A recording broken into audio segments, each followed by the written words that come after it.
Abu Abdullah's family have slept on this pavement for 5 days now. They've fled bombs and fighting in the Syrian city of Deraa, but like the hundreds of others crowding the Turkish town of Izmir, this is but one small part of a very long and often dangerous journey to try to get to Europe. How many have you bought? The family already have their orange life jackets for the boat trip over to Greece. Once more family members join them, they'll embark on the sea crossing they know has killed many before them. Yes, I'm worried because I have 2 wives and kids. The new booming business in Izmir is people smuggling, and it seems everyone's trying to profit from it. So cafes and snack shops now also sell life jackets, although the Turkish owners were very aggressive when we tried to film this.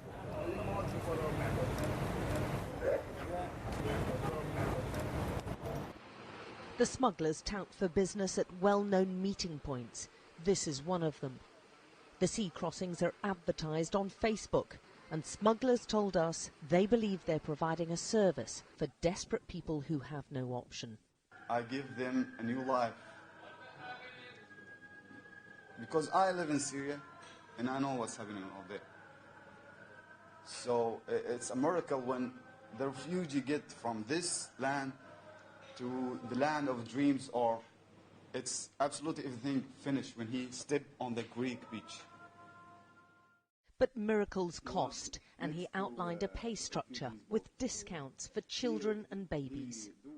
I asked him if he can pay about $1,200. The children take the half of the month. I mean, $600 or $700. Yeah, we can. And babies?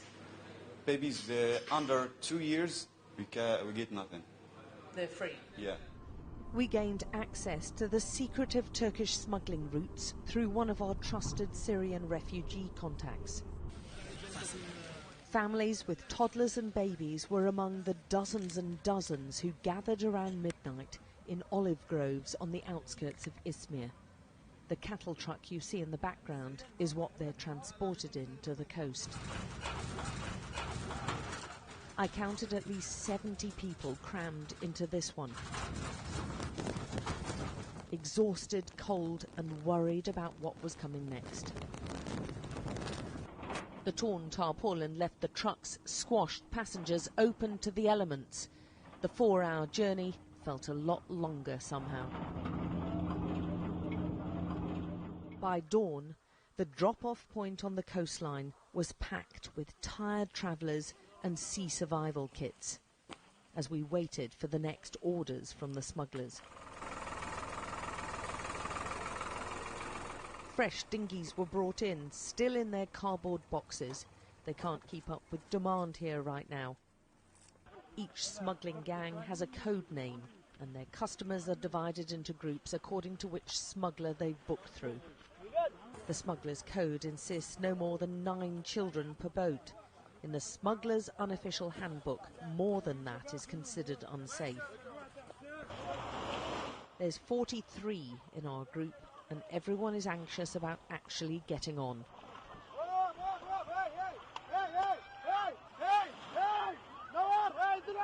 The Turkish gang leader intervenes. He's the bare-chested man running into view. We're not boarding as he'd like. The boat is weighed down with people, every one of them anxious. The skipper gets a free passage, but soon after setting off, it becomes obvious he has little, if any, seafaring experience. Going, is it cut out or broken? Cut out. The people here are praying quietly to themselves, sometimes together. They're putting a lot of hope into the driver who doesn't really know how to drive. It's taking us round and round in circles a lot.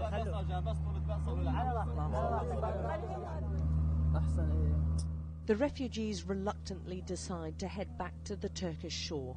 This stretch of water to Greece is only 7 miles long. But time lost gives the Turkish Coast Guard added time to intercept and prevent them crossing into European waters. The smugglers are so confident the Turkish authorities won't stop this traffic, they organise multiple crossings in broad daylight. By the time of our second attempt, just a few hours later, the passengers are noticeably more worried. Ahmed's a heart surgeon from Damascus, giving up his career and taking his wife, 2 daughters and son on a risky journey into a doubtful future. He's not afraid because all this journey and all this dangerous we cross doesn't equal to one barrier, army barrier in Syria. You know, when you cross between cities, there's a checkpoint. military, checkpoints. Checkpoint. Yeah. Okay, because that's more scary. That's more frightening. On board too is a family with 5 little ones. Both parents are understandably stressed. But as we draw close to the unmarked Greek border, the Turkish Coast Guard comes into sight.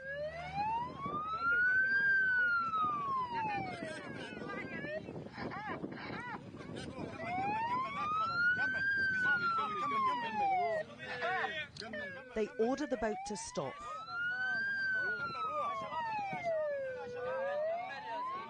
And we're told not to film.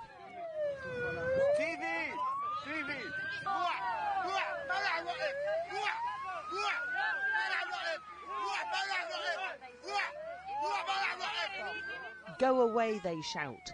Go away.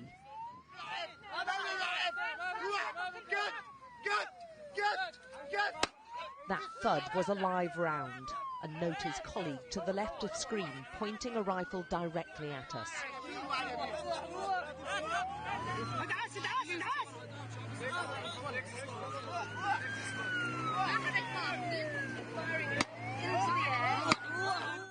More shots are fired into the air.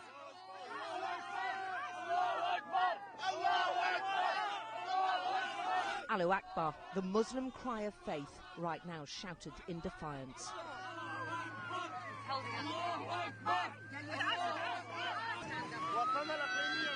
The passengers hold their babies up to show the Coast Guard there are young ones on board. Instead, the much larger vessel is steered repeatedly closer to the inflatable. We want to smash us. On the hit.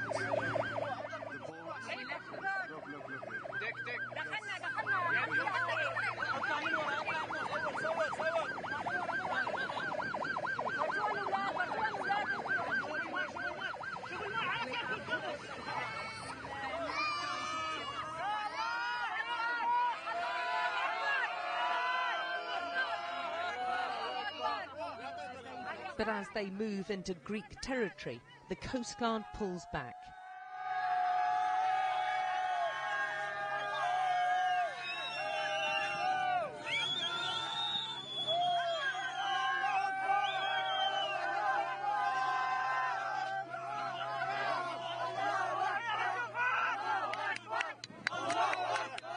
And the stress and anger is replaced by relief and cheering.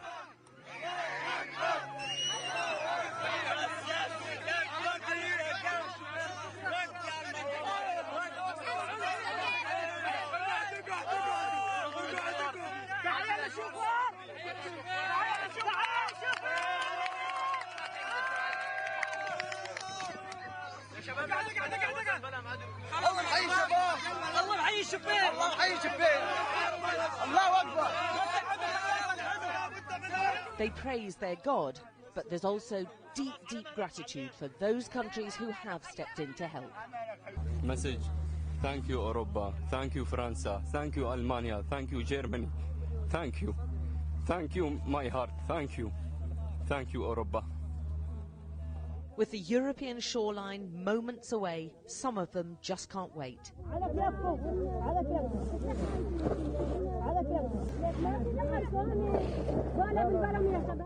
Europe represents safety, and they've risked all to get here. The captain.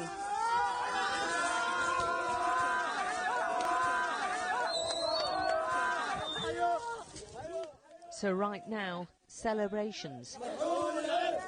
Few know of the battle which lies ahead over where they're all going to settle. Alex Crawford, Sky News, on the Greek island of Lesbos.